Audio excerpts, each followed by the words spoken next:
Good morning. It is raining cats and dogs this morning, people. Let's hope this slows down. What's up? Good morning. Thank you for being here. Thank you for checking in, guys. This morning's walk and talk will be about millionaire budget strategies. Thank you for being here. Thank you for being up. Welcome to the morning walk and talk. No excuses, guys. Out here this morning. Might be using a new phone tomorrow as it is raining this morning.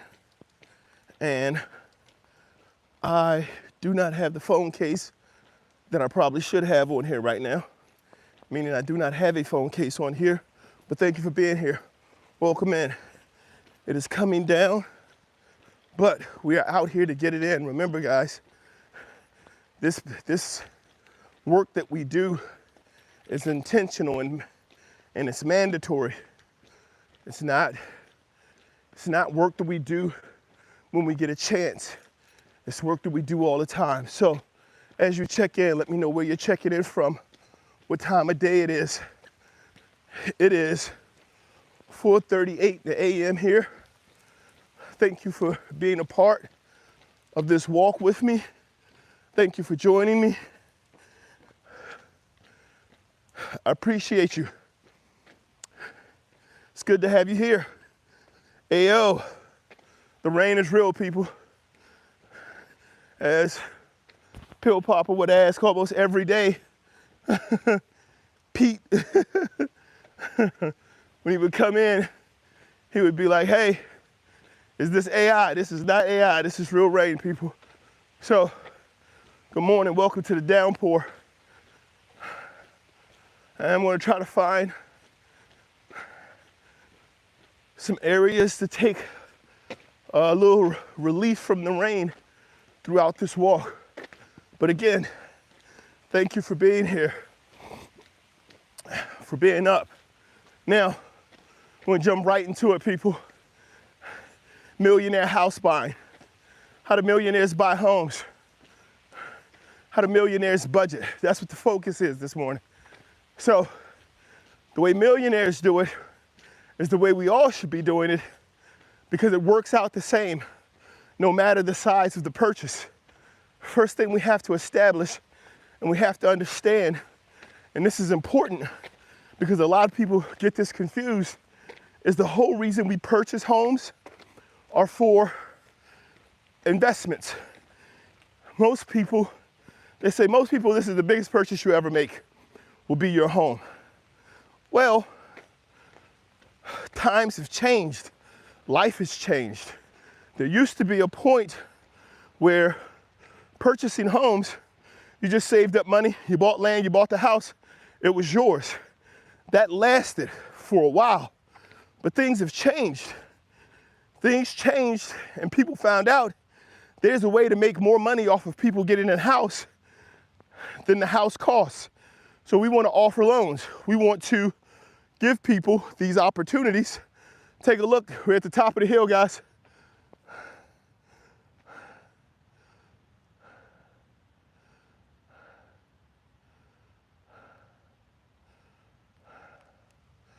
I really hope none of my equipment is damaged this morning out here in this rain. So, what did people come to a realization of? Well, the realization was this. You could buy something, or you could buy the money. Now, for the banking system, who only really manage the loans that are created by the federal government, the banking system manages the money, but they're not the ones who loan it. So then they make money off of managing loans that don't belong to them. Managing the money from the federal government that the federal government has provided to American citizens to purchase homes, they get interest off it. Now, you have all of these other things. Private mortgage insurance, you have, oh my goodness, It's been a while since I've done any actual real estate. I used to work in that field, but outside of the private mortgage interest, you have your property taxes, you have your real estate agents that need to be paid, you have your structure of the loan, you have the loan itself, you have all of the underwriting people, all of this. So all of this work needs to be done where everybody gets paid all of this money. To the point right now, in order to purchase a $500,000 home right now, right, in the United States, in order to purchase a $500,000 home, I think at the current mortgage rate, and I haven't done this math recently, you end up paying like $1.2 million for a $500,000 home. After all of your insurances, after all of your interest, after all of your taxes, expenses, the other people who need to be paid, your closing costs, your transfer fees, after paying all of that and all of that being written into the mortgage, you end up paying about $1.2 million for a $500,000 home. Now, I don't care. That's still a lot of money, $1.2 million. And the thing is, people say, hey, if you don't make it a lot of money, it's not a lot of money. If you think about it, listen, that's good for motivation for someone who needs to figure out that they can earn more than $15 an hour, that making more than $10 an hour. And this is a Myron Golden principle. And Myron Golden principle is that he shares is, if you think that any amount of money that you think is a lot of money is going to make it impossible for you to make that amount of money. I can only make as much money as I believe is actual achievable money. And the reason that they make that statement is, for a lot of people, it's like, okay, how do I make $80,000 a year? And some people believe $80,000 a year isn't achievable. Someone says, how do I make $150,000 a year? And they were like, well, I don't think $150,000 a year is achievable. And so you have people who are dealing with these circumstances and situations in which they do not believe they have the ability to achieve a certain amount of money in a certain period of time. So what do? We want to convince these people that it's possible. How do you convince them that it's possible? You give them the outlook or the mindset or the belief that it's possible by explaining to them, hey, people are doing it. Here are ways it can be done. And it takes focus on yourself and discipline to do it. I get all of that. All of that's beautiful. I love it. I even believe it. But $1.2 million for a $500,000 house, I'm paying more on interest and fees and the loan that I'm paying for the house, right? So I'm paying $700,000 over the price point of the house to acquire the house. That doesn't make sense. Don't do that. Don't do that. No one at any price point. Now, I did some research on this. I sat down and I worked some numbers out on this. I ran through a multitude of options and a multitude of different ways of looking at it. And no matter how much you qualify for, now you have to keep in mind, this is going to be the key principle for this. In order for you to purchase a home, any loan agency is going to require that at minimum you provide 25% of the purchasing price in your income. Some of them open up and they say, hey, you can meet 33% of the purchasing price, right? So we'll take 1/3 of your income, right? So the thing about taking 1/3 is it's a bigger chunk of your income. So if you let's say, for example, you make $10,000 a month.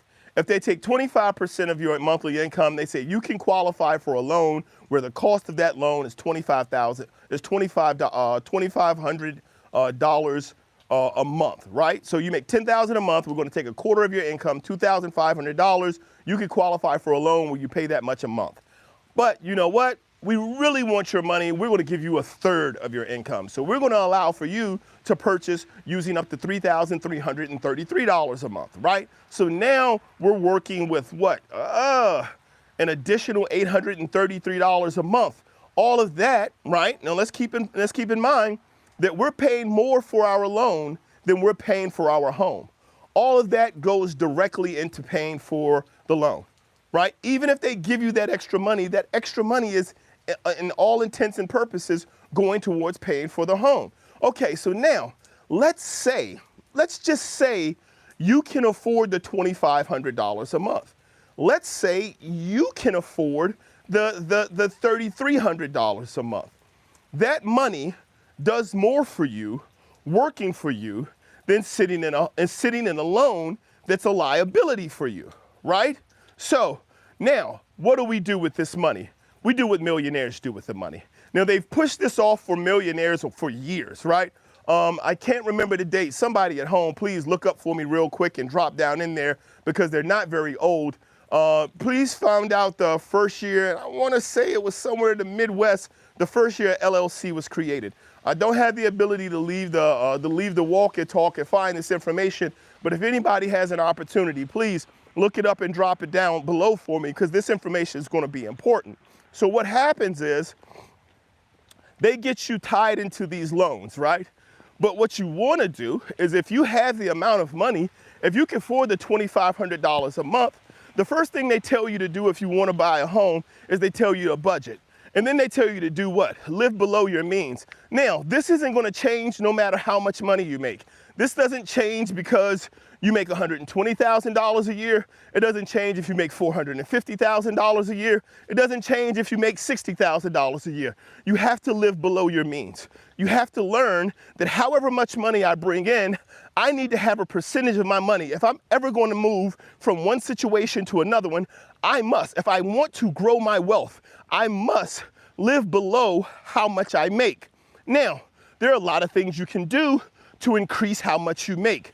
But the biggest thing that you can do, because your time is limited, the time that you have per day is limited, the time you have on the planet is limited, the biggest thing you can do is make sure your money goes to work for you. Why is that important? I'm going to show it to you in just a moment. Don't go anywhere. So now you have an understanding that I need to make sure I'm living below my limit. And if someone could please find for me the creation of the first LLC, the year the first LLC was created in the United States, it's not that long ago. It's really not. So when you look at the fact that you want to live below your means, you want to put your money into interest generating accounts, right? So you want to find things to do with your money where your money makes money. This is important because all millionaires buy things with money their money makes. They do not use any of their own money to buy anything. Why would they? They have too much of it. You have more money than you can spend. You make the money that you can't spend turn into more money. It makes sense. It just makes sense, right? So now, if we're working off of the principle and the understanding of, I have more money than I can spend. I need my money to go to work for me. I need my money to be able to make more money for me. How do I do that? How do I achieve that? Well, one of the ways that we achieve that is by putting that money into interest-bearing accounts. We have all types of accounts. We have savings accounts. You have CDs, you have 401ks, you have IRAs. You have all types of investments that you can make where your money turns into more money. That's going to be the focus. How do I turn my money into more money? Now, once we started going on the process of turning our money into more money, we can now start to look at our money being able to be leveraged. Now, what do you do whenever you want to make a purchase? And I had to talk to a gentleman who recently moved in across the street from me. He went in and I was like, hey, he moved in. I'm like, man, so you got the house. He was a young guy working for the police department, making good money. And I asked him straight up, I said, so how did you pay for the house? I said, did you pull anything out of your 401k? He says, no, I didn't pull anything out of my 401k. I didn't want to do that. And I'm like, why not? He says, well, the interest on the 401k was like 9%. He said the interest on the conventional loan was like 7%. I was like, yeah, but if you're paying back your 401k, it comes out your paycheck and you're paying it back to yourself. I would rather pay myself 9% interest than to pay anybody any interest at all. And he was like, yeah, I didn't think about it like that. Why? Why are we not thinking about it like that? This is what you have to understand. Millionaires have a completely different vision of money. So if you're going to borrow money, borrow it from yourself. Create your own bank. Be your own bank. If you're going to pay people back, pay yourself back. Pay into your life. Pay into your future. Don't pay into someone else's. So even at a 7%, you got a 2% drop, but this is the money that he borrowed to do the down payment. He borrowed money to do a down payment to get a loan that's going to have interest. So what do millionaires do? How do millionaires budget? What's different for millionaires? Lots of things are different for millionaires. One of the main things that millionaires do is millionaires understand that the money that they're spending, the money that they're going to be using, is money that they do not own. It's money that they're going to borrow from someone else. One, they're going to use somebody else's money. Why is it important to understand that they're using somebody else's money? Here's the first reason why it's important to understand they're using someone else's money. They're using someone else's money and they're going to get a return on it. And they're going to make it happen quick. And they're not going to pay for using that money. Most of these situations, your millionaires are using the money for free, but they're available to everyone.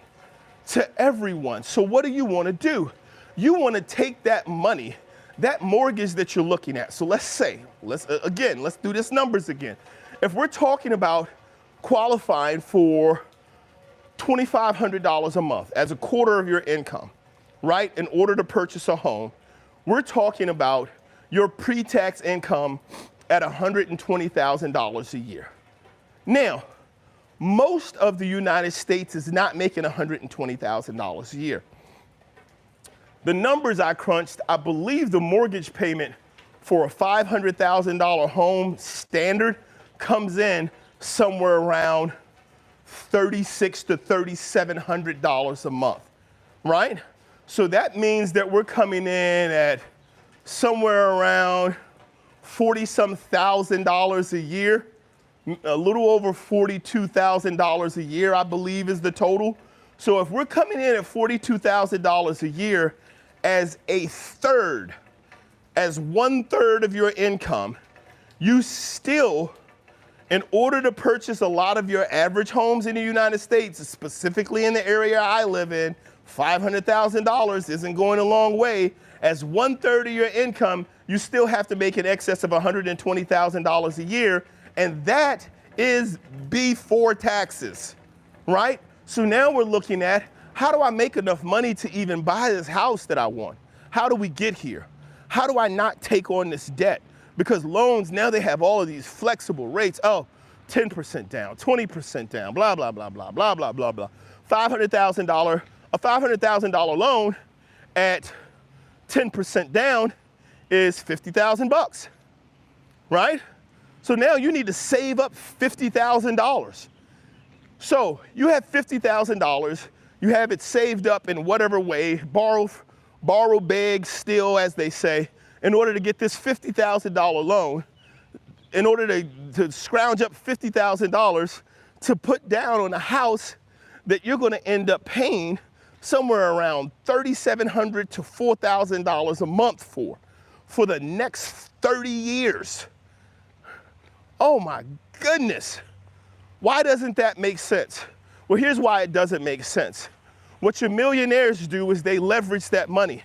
If you can get $50,000 into an account, and this is where you have to understand the growth principles of this money. If you can get $50,000 into an account, once you get that $50,000 into that account, the next thing that you want to do is continue to grow it. And then you want to be able to borrow against the leverage on that account. You want to be able to borrow. This is why the LLC is important. You want to be able to borrow money to make a cash purchase and then take the money back out, maintain the asset, and pay off the loan. Millionaires do it every day. If a millionaire has so you look at these houses, right? And they're like, oh, this person bought this house for $22 million. Like, what are you gonna do with a $22 million house? Nothing, but what was I doing with $22 million? Right? So now you're looking at it and you're like, well, what are we gonna do with this $22 million? How are we gonna work with it? Why do they have a $22 million house? Well, you have a $22 million house because they went to a bank or they went to a leverage. So what they do is they take their money and they leverage their money. They leverage their stocks. They say, hey, I have these stocks. I have these. You can go to an equity firm, right? The same place you go to buy your stocks from, and you build up your portfolio. And you say, hey, I have $170,000 worth of stocks in there. I don't want to borrow. I don't want to sell any of them because that's going to kick in taxes. So I want to borrow about 70% of the value of the stocks that I have in there because I'm not going to take them out, and I'm going to continue to put money into my account. I'm going to continue to purchase more and more stocks. So you have $170,000 worth of stocks. Just to make the math easy, let's say it's $150,000. You're going to pull out about 170% is going to give you about $100,000 out of there, I believe, right?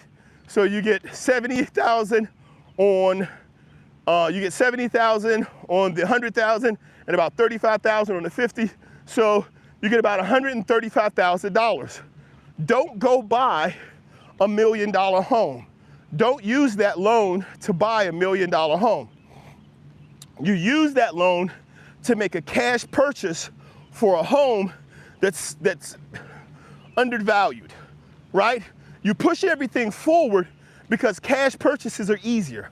Buyers want cash purchases. Don't go try to buy. I saw somebody the other day try to buy a car that's at $135,000 for $100,000 in cash. And the dealer's like, you're not getting in that car for $100,000.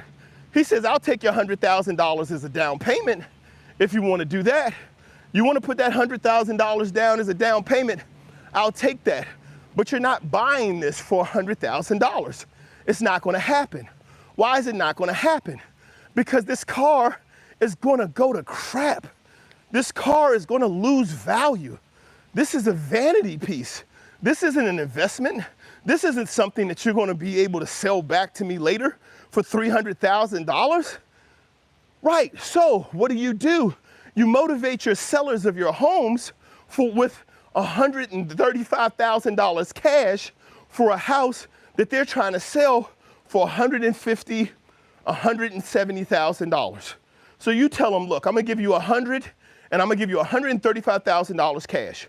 You're gonna walk away from this. You're not gonna have the additional costs. You're not gonna have the additional, you're not gonna have the wait. You don't have to worry about banks. You don't have to worry about any of those things. And I'm gonna buy it as is for $135,000, right? Talk. They maybe want $5,000 more, make it $140,000. Okay, cool. I'm gonna go ahead and go into one of my other accounts and I'm gonna leverage that for $4,000. I'm not taking any money out. Do not sell anything. You leverage. You take that money out and then you buy that house for $170,000. And this is what the rich people do. And we're talking about a $200,000 home that you're gonna get for $140,000, right? As soon as you get it, as soon as you do that and you buy it for cash, that $200,000 home is all yours. You bought it for $150,000. It's appraised at $200,000. You immediately turn around, you go to a bank and you say, hey, I have a business that owns a property we want to use. This is why the LLC is important. I asked you guys to look up the date that the first LLC was created. This is why the LLC is important. You tell this bank that I have a business that has a property that it holds for the purposes of renting out. It's a property that makes money. It is not a property that I live in. It's not a property that I'm using as my personal dwelling. Why is this important? Because people, I just want you to know, banks care more about the property that you work with than the property that you live in.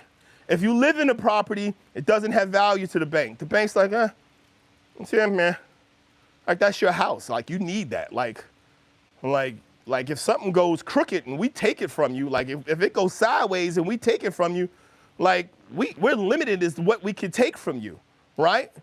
LLC is important so people cannot come after your personal assets. True. Putty Cat, do me a favor. Look up really quickly and find out what year was the first LLC created. And what year was the first LLC created in the United States? That's important information because I don't think everyone has an understanding of how young the LLC is and how it changed things in the landscape, right? 1987, people, that's younger than me. I was born in 72. That is 15 years younger than me.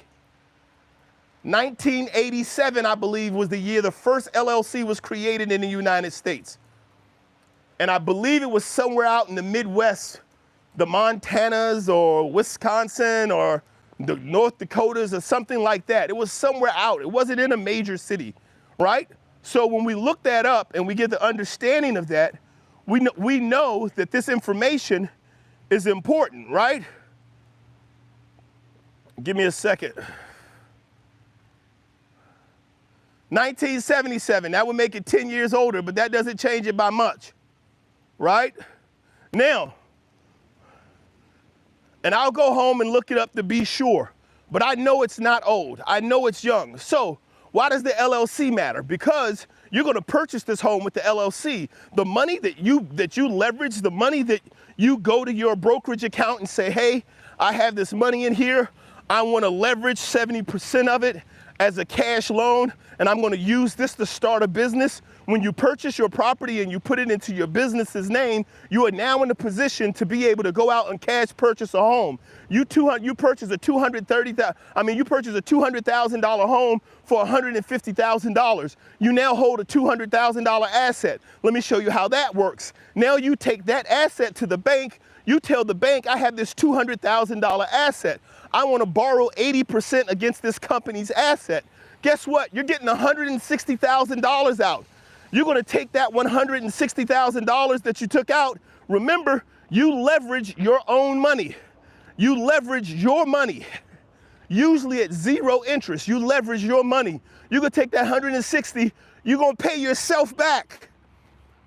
You're going to pay yourself back first.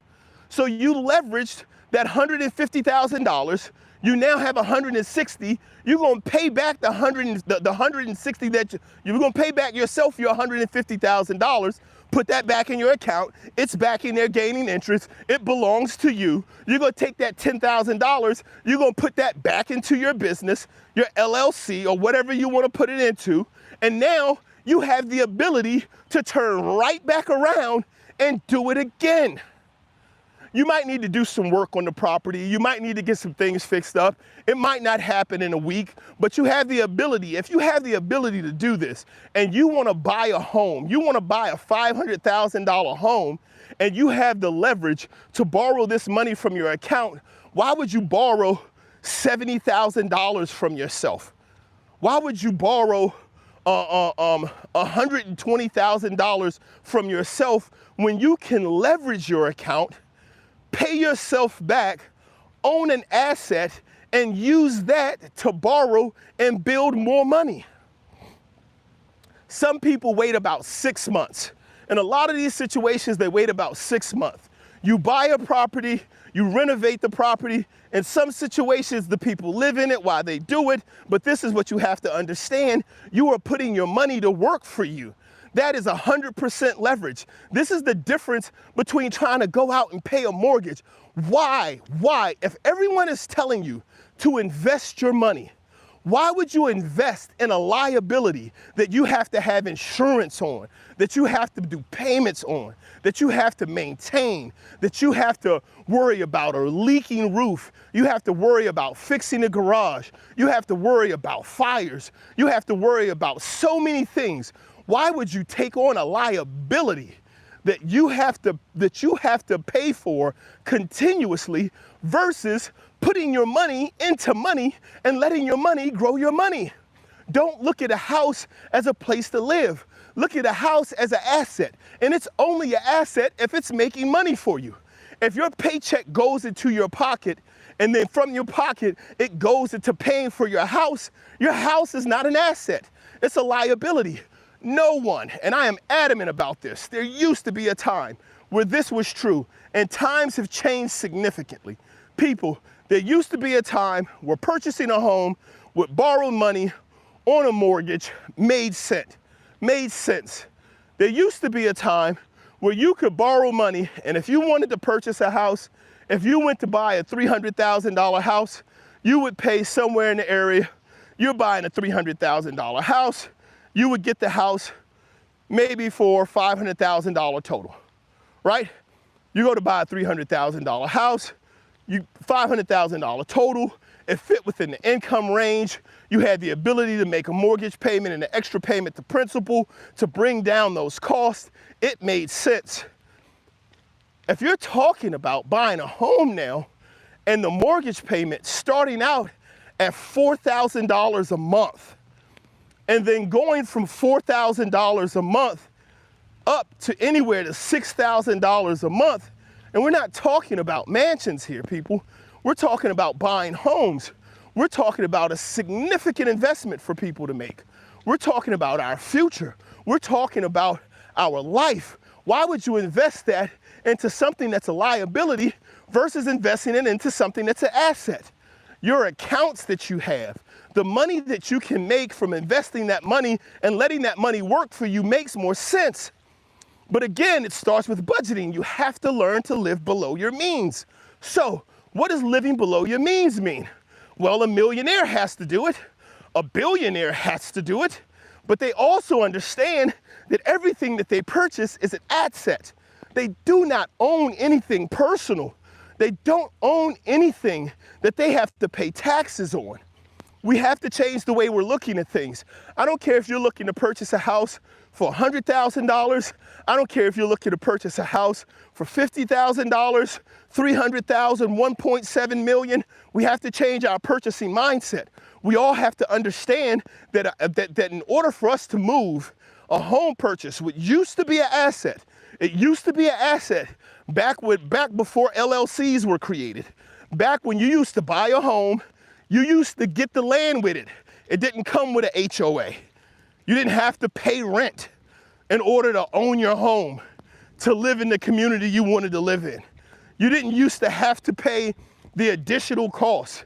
When you used to get land and a home, so you had the ability to grow what you purchased. You had the ability to make the home bigger. You had the ability, without having to go to the state and give them additional taxes and give them additional amounts of your amounts of the increased value of your home. You didn't have to give that away. It made sense to purchase a home and even do it where you took a loan because you knew the value of your home would outpace the cost of the loan. Good morning, life. How are you doing this morning? So what happens now? Where are we at now? Now where we at, ask most millionaires about buying a new car. A few bought new until they became rich enough to pay with cash. Even then, most do not. A new car. Right, so you don't want to purchase cars anyway. We'll talk about cars later. I'll have a more in-depth conversation about car purchasing later, because you don't want to purchase a car anyway. You should be leasing every vehicle that you get. And the reason you should be is because it should be going through your business. And through your business, it's an investment. And then you're getting out of it and you're getting into something else. Gone are the days, again, things have changed. Gone are the days of owning stuff. The only thing you want to own is assets. Don't own anything that's not bringing you back money. Don't own anything that is taking more money out of your pocket than it's putting into it. Right? So, why is this important, people? Why are all of these things important for us to understand? Because in order for us to budget like a millionaire, in order for us to budget like a billionaire, in order for us to think and live like the people who they say are the 1%, we have to start to perform those 1% activities. We have to start to have that 1% mindset. We can't keep walking around here thinking that we're going to be able to do what they do if we don't understand the things they do. We don't understand the principles behind it. We don't understand the process of performing it. We're not prepared to put in the discipline to do it. Millionaires have to live below their means so that they have the money to grow their means. Do you understand what I'm saying? When you take that money out of your brokerage account, you purchase that $200,000 property, you renovate it, you borrow even more because a lot of houses have what's called ARV, that's after renovation value. And essentially what you're usually looking to do is however much money you're looking to put into it, you're looking to get at least that much plus 50% back. So let's use the $200,000 property that we purchased for $150,000. This is a great deal. Usually not going to find them this great, but let's just do the math. You purchase a property for $150,000. As soon as you purchase it for $150,000, when you pay cash for it, you have $200,000. Borrowing against it, doing a home equity loan. You can also do a HELOC, which is a home equity line of credit, but we'll talk about those differences later. When you do this, you now have access to $160,000 in cash. That is $10,000 over what you initially put into it. If you turn around and you say, hey, I'm going to take a portion of this money, I'm going to take $50,000 and renovate this house. The expectation, and you have to be careful, this is why where you buy is important. If you say, I'm going to take $50,000, I have 106, I have 180, I'm going to take $50,000 because right now I own this house outright.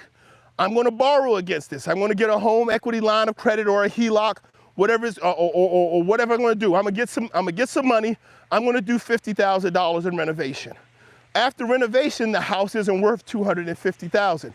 Your expectation is that after renovation, this house should be worth $275,000. So once it's worth $275,000, I can look and sell it to a cash buyer. I can look to go back and refinance that, or I can borrow against that, understand I'm investing in it, understanding I'm going to put $50,000 into it.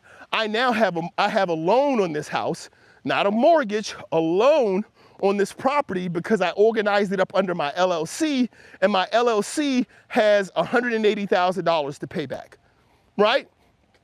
I can refinance this thing 6 months to a year later. I could take that equity, I could take any additional equity out to pay off any bills that I may have incurred because it's part of my business. Now, there are some things that you need to know about business structure, but I'm telling you, for the cost of buying a home, the speed at which you can grow your money and the rate at which you can return on investment for yourself, please stop buying personal homes. Stop buying homes to say, this is my house. Even if you're going to live in it, let your business buy it. Stop paying for homes out your pocket. And then what happens is, if you start off and your first one's $150,000, right? When you pay yourself back after 6, 7 months, right? You pay yourself back after a year. Here's the thing, watch this magic now. Over this whole year, because you're still working your job, that same equity firm that you've been putting your money into, where you leverage that original $150,000 from, you've continued to put money from your paycheck into it. You've continued to put money in there. You've continued to put what you would normally be putting onto a mortgage payment. You continue to put it in there. You let it build. Now here, we've already done the math, and the time it takes to save up $50,000 to pay for 10% of a home that you're going to be paying for the next 30 years. We don't have to do that anymore. We're talking 18 to 24 months later, 2 years later, your company now owns this interest growing property, and now it has the additional money that you've invested. The account has grown over the last 2 years. You go back, you leverage again, you take the money out of the house, and you buy yourself another property, or you buy yourself 2 more properties. And so what we're talking about, instead of you taking 30 years to pay off a $500,000 home, paying somebody $1.2 million, we're talking, and this, you don't have to start with $1 million. We're talking, if you've been working your job and putting money into a 401k for the last 10 years, you're pretty close already. If you've been working and building a 401k for the last 10 or 15 years, that means that you are 5 to 10 years away from cash purchasing the home that you want to see, and then you're going to continue to grow it. People talk about, oh, I don't want the headache. Oh, it's just too much. Oh, I don't want to be. Listen, fine. Don't take the headache. You pay for your lessons. This is what people mean when they say you pay for your lessons. If you don't want to learn how to do this and sit down and take the time to study it, to put this money back into your pocket and into your children's pockets and into your future and into your legacy, if you don't want to take the few months it takes to learn this, to make sure you're doing it correctly, go ahead and kick out that additional $700,000. That's all it costs you. Because a $500,000 loan right now costs $700,000 over 30 years. That's the cost of the lesson, people. And this is what we're learning. This is why it's important for people to always look at what's in front of them and understand. So I'm telling you, if you want to budget like a millionaire, start with your home purchase. Anybody who's watching this right now and you own your home, go to the bank and try to get out of it as quickly as possible. Get the money and then reinvest it. I don't care how much it is. I don't care where you're at. I don't care what the equity is. I don't care what it is. If you are living in a home that you're purchasing on a mortgage right now, go talk to your bank, go talk to your accountant, and get the F out, people. You've got to, because it is going to tie you down. You got 20 years remaining. You got 15 years remaining, and everybody's talking about take out a loan to renovate your kitchen. Wrong, people. Let's think better. Let's budget. Let's think like millionaires. Let's put our money to work for us. I want to thank everybody for being here this morning. I appreciate you stopping in. I stayed on a little longer than I wanted to. I appreciate you coming in, walking with me in the rain. You guys, please take this information, do with it what you will. KBC Hustle and Drive, good morning. How are you doing? I'm so glad you dropped in. That's my wife, guys. She's out there getting her grind on while I'm getting my grind on. I really appreciate you guys being here once again. And I want to let you know, I'll be here, Walk Your Talks, start at 4:30 in the morning, Monday through Fridays. I'll check you guys out next time. If you haven't had an opportunity to like, please drop a thumbs up. Check out the channel, like, subscribe, share. I'll see you guys next time. God bless. And this last one says, Ricky, this is called the infinite money glitch. I love it, brother. You spit knowledge. Thank you very much, Ricky. I appreciate you being here. Hey, guys, thanks once again. As I said before, drop a thumbs up, a like, and a share, and I'll see you guys the next time around. Have a great day. God bless.